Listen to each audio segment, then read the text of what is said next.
Hey, everybody. Welcome back to the Following Films podcast, where we dive into the art, craft, and passion behind the movies. I'm your host, Chris Maynard, and today I'm joined by Sid Abbruzzi.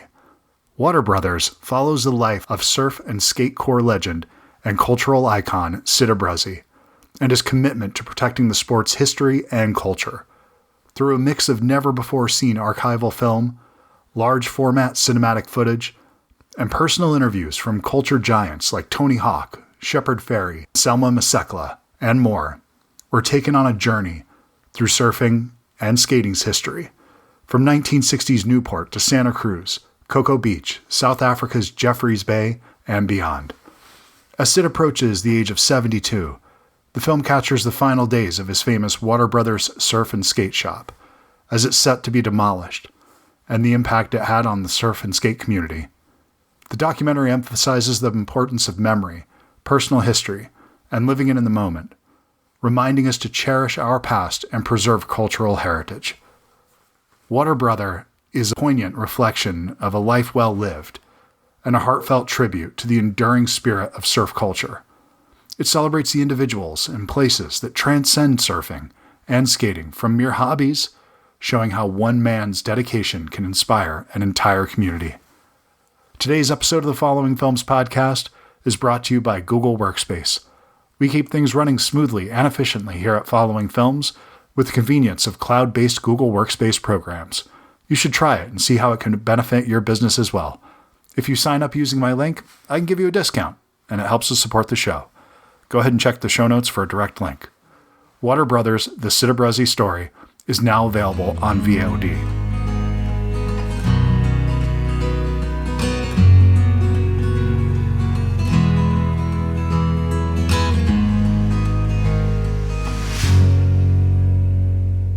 So, how's your day going so far today? Pretty good. Thank you for asking. We have a big street fair that Newport, Rhode Island has every year tomorrow. So it's an exciting day tomorrow. And we generally have the Water Brothers. We have a booth there. So it's fun. It's a fun day tomorrow. But other than that, everything's going good. Very happy with the movie. We don't have any actual numbers yet, I guess, as they call it. Mm-hmm. Last year was our year that we did our theater run, and we went from Maine to Florida in no particular order.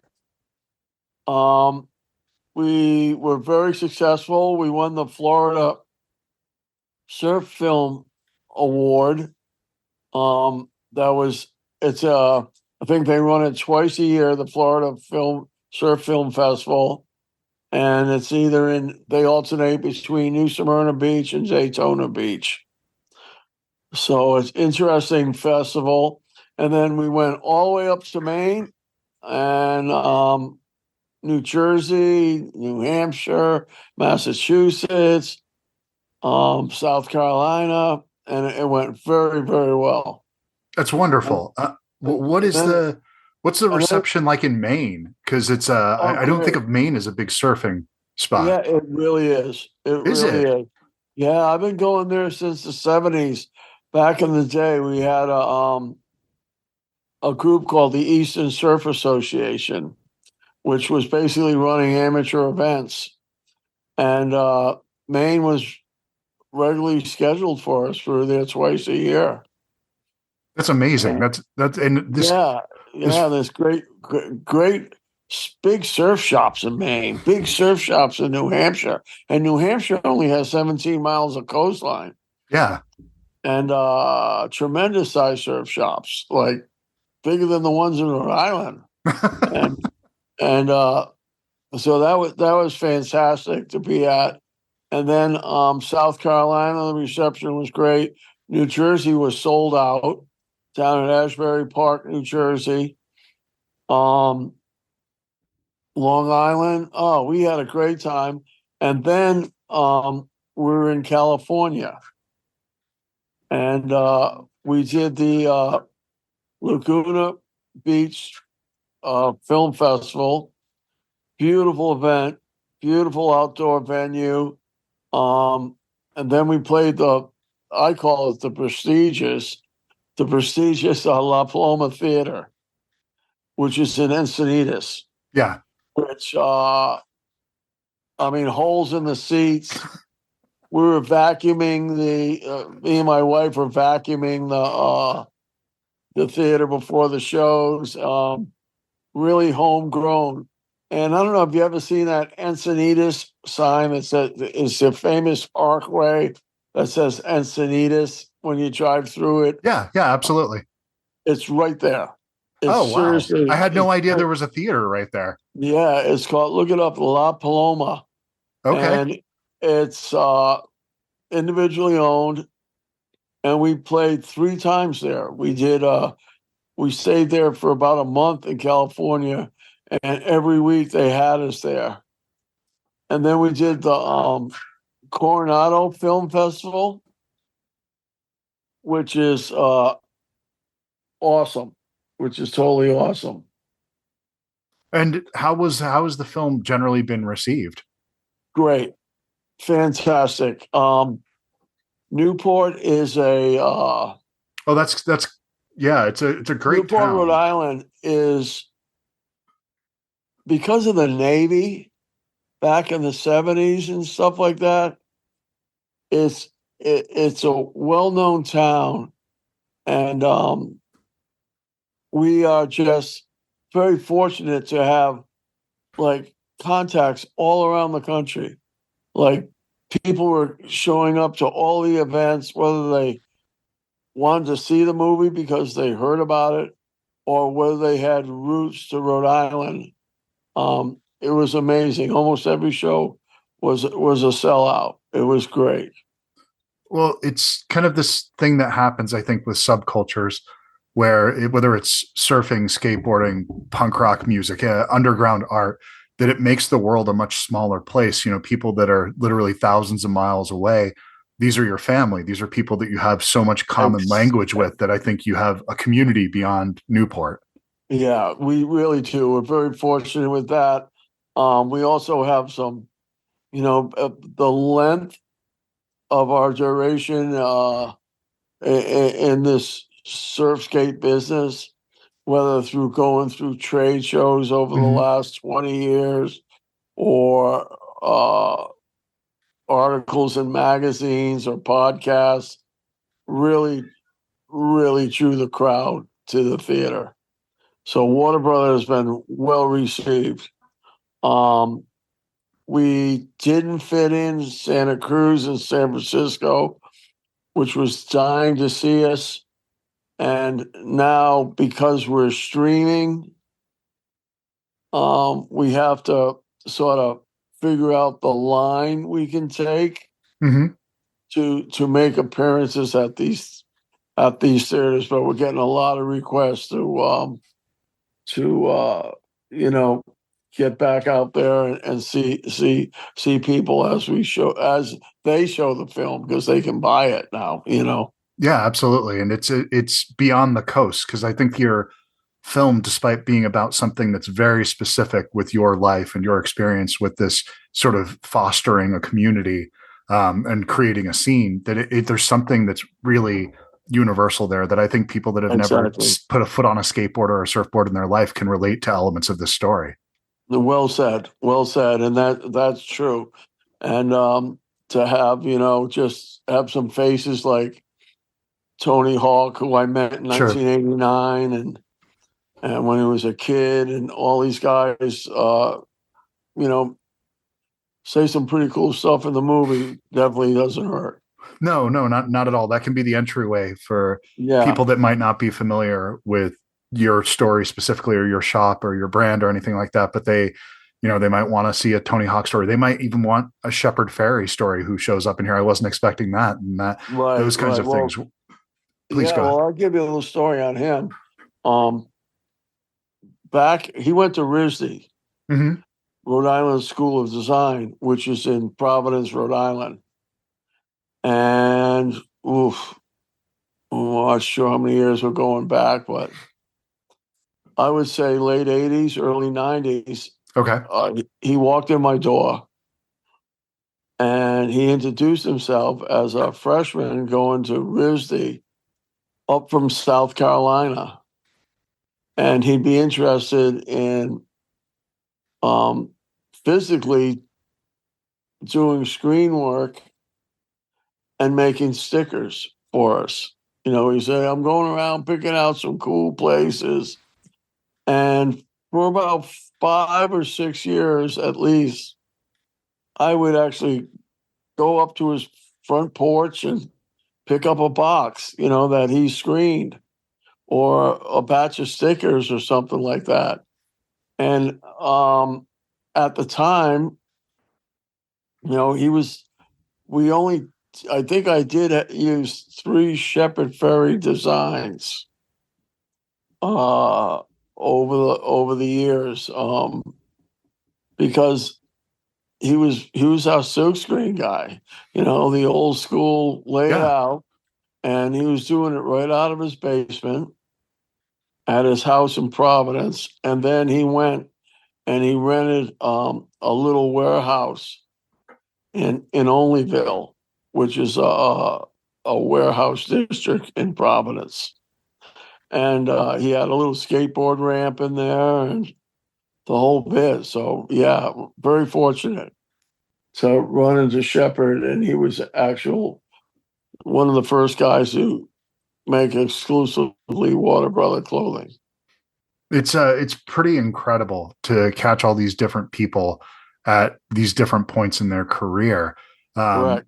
And to have, somebody like yourself, that the film opens up where you're no longer doing the surf report. And Right. that you'd been doing that for such a huge part of your life. At that point, you'd been doing it for more years than you hadn't been. It'd been the majority of your life that you've been doing this Yeah, thing. but just an old school answering machine, and here we go. You know what I mean? That's how we did it. Was that something that was difficult to let go of? No, it really wasn't. We sort of pick it up. We still have the answering machine going. We just sort of got it back going about a year ago, and it really wasn't that. I hate to say it, it wasn't that difficult, because over the years, my style of surf report was almost obsolete. Sure. I mean, they have Surfline these days where you can. Oh, your interview. I'm sorry. Well, they have Surfline these days where you can actually become a premium member, Right. and you can see the surf at the particular beach you want to go out at. So back in the day, I was a unique service. You know what I mean? I was a Yeah. unique service, and this is before cell phones. So I had to do it from landlines. So I would have to go to, and if I was lazy and I didn't want to go back home, I would have the code that would enter the little, the answering machine box, Hmm. and I could call from a payphone near the surf break. Yeah. You know what I mean? So, like, I was unique. It was unique back then. Now it's sort of like commonplace for everyone to know what beach they're going to, how's it going to be, and everything. So, I became almost obsolete. But they just, they call just to hear my voice and Sure. if I say something silly or stupid, which is generally the case. So then, are you still getting up? I assume you're getting up at like 4:30, 5 in the morning to do I that get kind up of. around 6 or so. Oh, Yes, okay. That's not too it bad. gets darker earlier now in this season up here. It goes with the flow. In the summertime, it's later around 5 o'clock. Right now, it's still pretty dark out at 6:30 or so. And is And that when the waves are at their best, early in the morning? depends on the wind situation. It's a lot to do with with surf conditions, Mhm. storm location, wind direction, tides. There's it's a little more than it's good in the morning and good before it gets dark. It's a little more than that. It's all, especially on the East Coast. Um, we don't have any long distance storms way out to sea that is constantly sending, say, a waist to shoulder high wave like Right. in California. You know what I mean? So we're storm dependent. If it isn't windy or there's not an offshore storm like a northeaster or Hmm. a hurricane, then there's no surf. That makes perfect sense. And Yeah. What what is it that's kept you going with this for so long? Because I mean, Oh, you tell a story about you and your brother being kids folding up yeah. I mean, like, taking the rugs, and then you this is yeah. all these And years then later. yeah. I mean, I don't know. It all has to do with just the enjoyment of the ride. I guess we'll call it. To Sure. sound corny, but we were skateboarding back in the day. Skateboarding was called sidewalk surfing, Yep. and we related to that. We were that era. I mean, I literally drive by my aunt's house, who's no longer with us, and it's been sold, but I still see this lean-to shed in the backyard where my aunt took apart a set of roller skates and screwed it onto a board and made a Yeah. skateboard for me. I mean, we're with metal wheels. And then my mother went up on the weekend to like an outlet company or another store and bought a skateboard with metal wheels. And then eventually we got skateboards with clay wheels. Hmm. And then when urethane came out in the 70s, it just changed everything. Oh yeah, It was, those clay wheels would just lock up if you hit a pebble or anything. Those things were oh, brutal, man. yeah. So, yeah, I have a pretty good collection of steel, clay, and then the urethane wheels.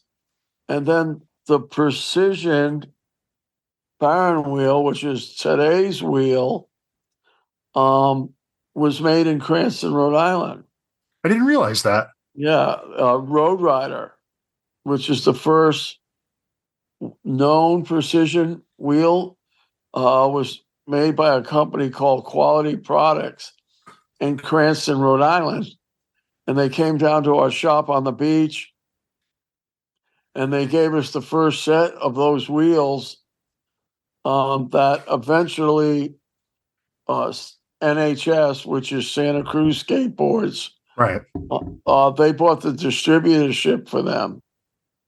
So they were distributing the wheels out of Rhode Island, like all the OJs and the Road Riders. They had the 2, the 4, the 6. They were all made in Rhode Island. And then, they approached Tony and the guys who own Road Rider wheels, that they were interested in buying the company. And those guys ended up selling to NHS. And now all the wheels are made overseas. Yeah, of course. Yeah. And So we're the home base for that. But what I'm trying to say is, whether it was surfing or skating, just like a couple pushes and you're riding something that isn't attached to anything or doesn't have a motor or something like that. I yeah, think that was the fascination with uh, surfing and skating. It was just the freedom of the ride. I guess we call it that. Well, And there's some, nowadays, you got the windsurfer guys, they got the motor guys, they got the foil guys. yeah. That's a whole different world. Well, I think there's something that happens to your mind when you're doing something like that that's physical, that you can't focus on the other elements of your life, that you're just very Right. present in that time. And there's something that I It's think that's what we well all long said. for. Well said. 100% well said. And then it's that thing that you can end up chasing your whole life. And a lot of people will let go of that they feel like, entering adulthood, this is something you could have done when you're a child, something you could have done in your 20s. Maybe you pushed it into your 30s, but by the time, you start having kids, by the time you start having a profession, you need to let go of these things. And I think that's actually when you need these things the most in your life, that it Yeah, centers you in a way that other things don't. absolutely true. And like, when I was in high school Mhm. and we were surfing and skating and, also playing other sports. We loved playing sports. Yeah. My dad was a professional athlete, um, and a coach. Um, no one surfed and no one skated over 25 years old. Right. No one. I mean, I remember that there was no one over 25, 30 years old that skated or surfed. And it was a lot to do with the era. Um, but it was just like you said, they just stopped. And we're probably the first generation that didn't stop. Like you see, Yeah. the guys in California in their 70s. I'm 74 now. That just never stopped. And like you said, then you get the guys who quit for 20 years, realize they lost 20 years of the best years of my life, Yep. and they started up again, whether they started on the longboard again or whatever they started. But they picked it back up again. So it is something that you regret when you quit, and if you didn't quit, you don't regret it. Well, I think there's kind of a universal truth that can go beyond just skateboarding and surfing for that it's, falling down can hurt, but not getting Right, up actually hurts so much more. To not right. push yourself and to not try things and to not continue to engage with the things that you love, because it's such a short Yeah, time we have here. Why wouldn't you do the things that you find joy in? yeah. Especially like nowadays, like I can just watch pretty much. I'm sure I could try, but I've had double hip replacement and Sure. I'm banged up a little bit. But the skate parks around the country are just phenomenal right now. It's incredible. Um, it's incredible. And in Newport, we just help raise at least we got almost a $2 million park Oh in my God. Newport right now that opened up in November. So it's not even a year old yet, and it's state of the art, and it was enjoyable to be part of that. And now that we have an unreal skate park, is something else because growing up, all those ramps you saw and stuff like that, we Yep. built those ramps. We kept it going. We built the ramp. We were on the beach from 71 to 93. When Tony Hawk and those guys were there, it was a 6 foot ramp. Eventually, we made it a 10 foot ramp. Um, and then the skate park I was involved with was Skater Island, Mhm. and Tony Hawk has it in his It's one of his immortalized now. PlayStation games. Yeah, he has it in one of his PlayStation games. That's So it's pretty remarkable, to look back at your life and to see what the passion for these sports has created and, given, and what you've given to others. When you look back at this, do you kind of, how do you reflect on it when you think, I mean, to me, it feels like you've had a life that was worth leading, that it's a life not filled with a lot of regret to me from the outside. You're correct. You always, you wish you could have changed a few things, obviously, but you know, going looking back, going forward, we've, when we weren't, as far as the skateboarding issue, I think, we filled the bucket up as much as we could at the time. Yeah. When we're at a shop that didn't have any ramps, we drove to Boston to go to a couple parks that they had indoor parks back in the 80s and 90s. And then, eventually around 2000, we found the building. We were always looking for empty buildings and banked areas, skateboard banks Yep. to rise. So it was a constant search. And then as far as surfing goes, surfing, we're pretty realistic. Like when there's waves, you surf. When there's no waves, Yeah. there's not. You try to skate a little bit or work or something like that, because the opportunity for surf isn't, like I said, 7 days a week around here. But we do have a fairly consistent, enough to keep the sport going, enough to keep 4 or 5 shops in the area going, That's and great. the population's there.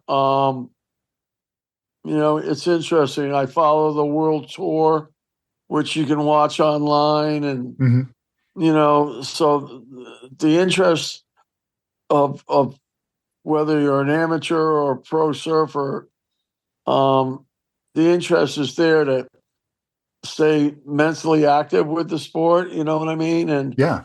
back in the day when we were starting out, you had to wait maybe twice a year for worldwide of sport,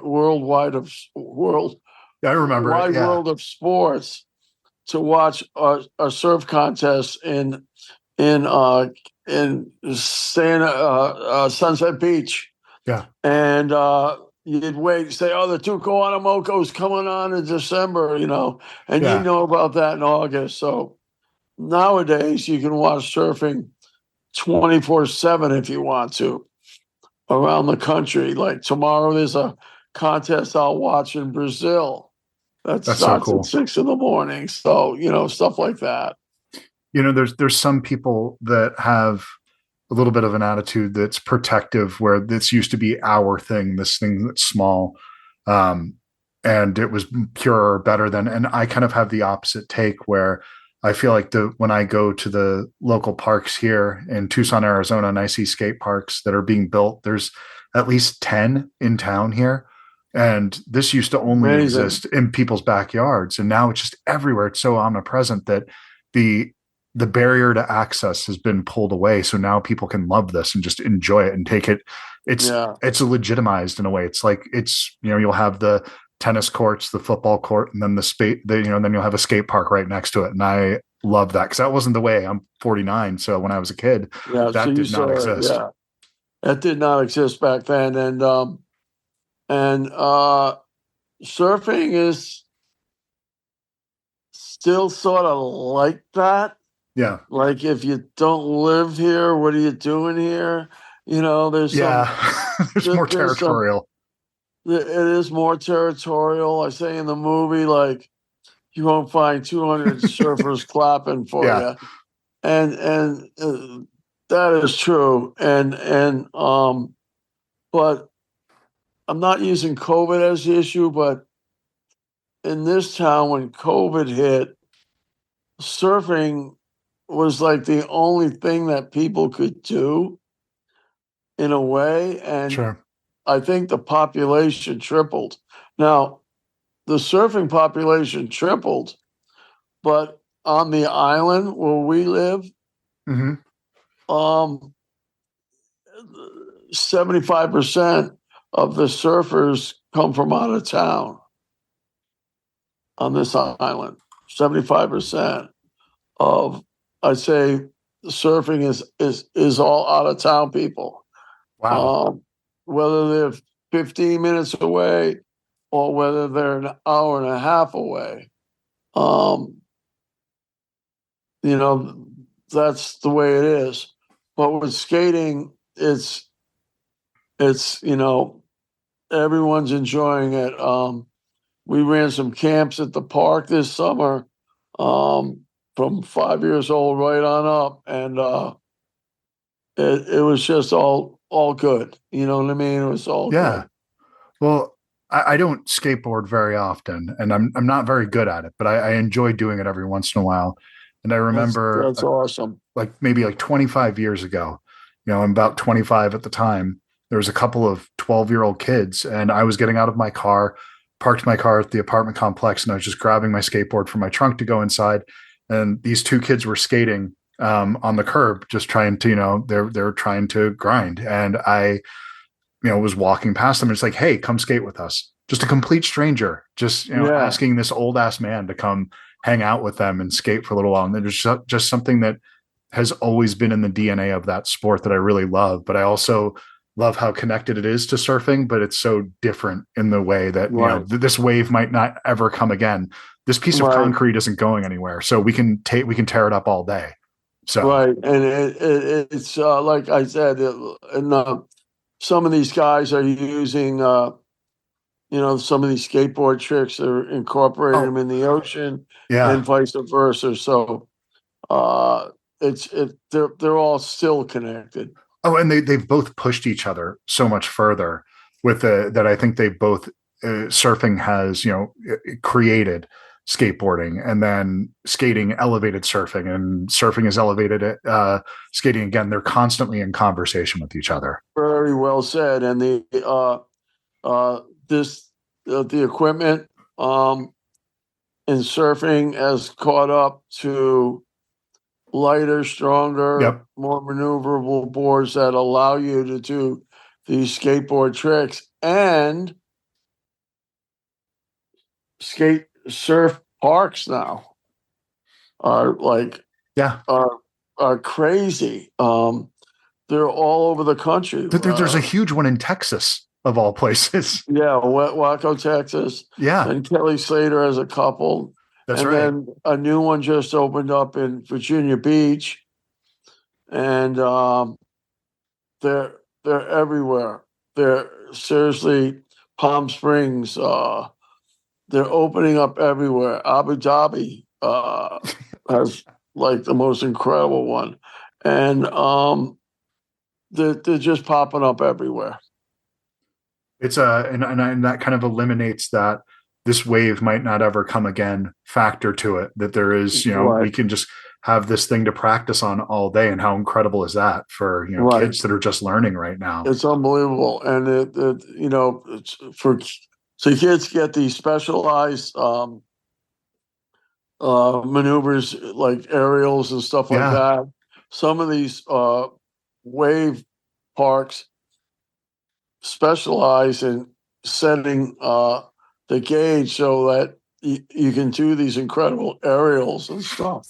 And it's crazy if you go look at it. It's like it's nuts. I can't believe it. I've never seen one. I've only heard them described and seen videos on Just YouTube. They're pretty incredible. go to just look up surfing, aerial surfing at wave parks, and they send a bump towards you, and you get this 5 foot air like you do skateboarding. So cool. It's so cool. Dude, well, I know we're at time here, Sid, but I got to tell you, it was a pleasure to meet you, and I really loved the film. I think this is, as I was saying before, something that if you've never put your foot on a skateboard or a surfboard in your life, but you're somebody that kind of felt like you needed to find a family outside of your own family at some point, a community beyond yourself that you wanted to be a part of. I think this is a really universal story that I think a lot of people will get something out of, and I really just encourage people to check it out. I really happy what you said, and it's been an honor to talk to you. And yeah, this film reaches that audience, and and one view at a time, is what we're asking them for, and we're sure it's going to catch. And right now, I guess Apple and Prime Amazon are ways we're watching it, and we're stoked, and we're trying to get out there for some appearances at these movies, and because I really like meeting and greeting with the people. It's so much fun.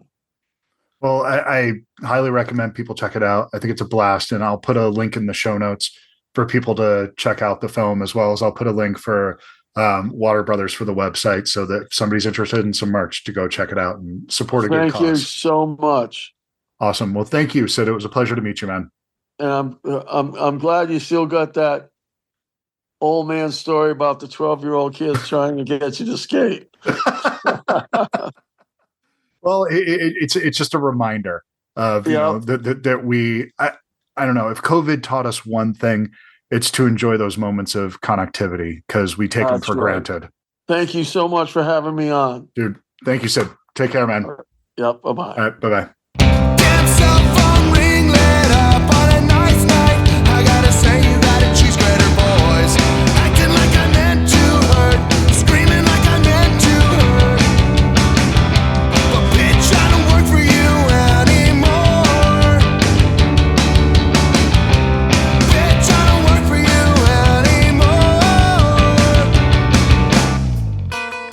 And it's hot inside of the sun. I could put you there. And it's hot inside of the sun. I would put you there.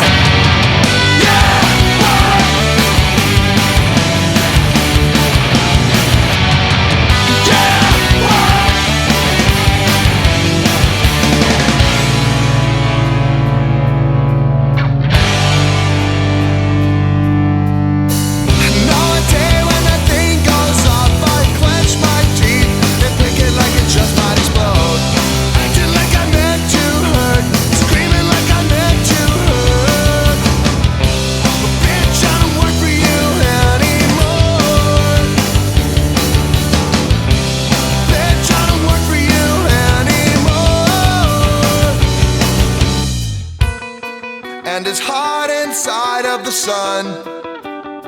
I would put you there. And it's hot inside of the sun. I would put you there.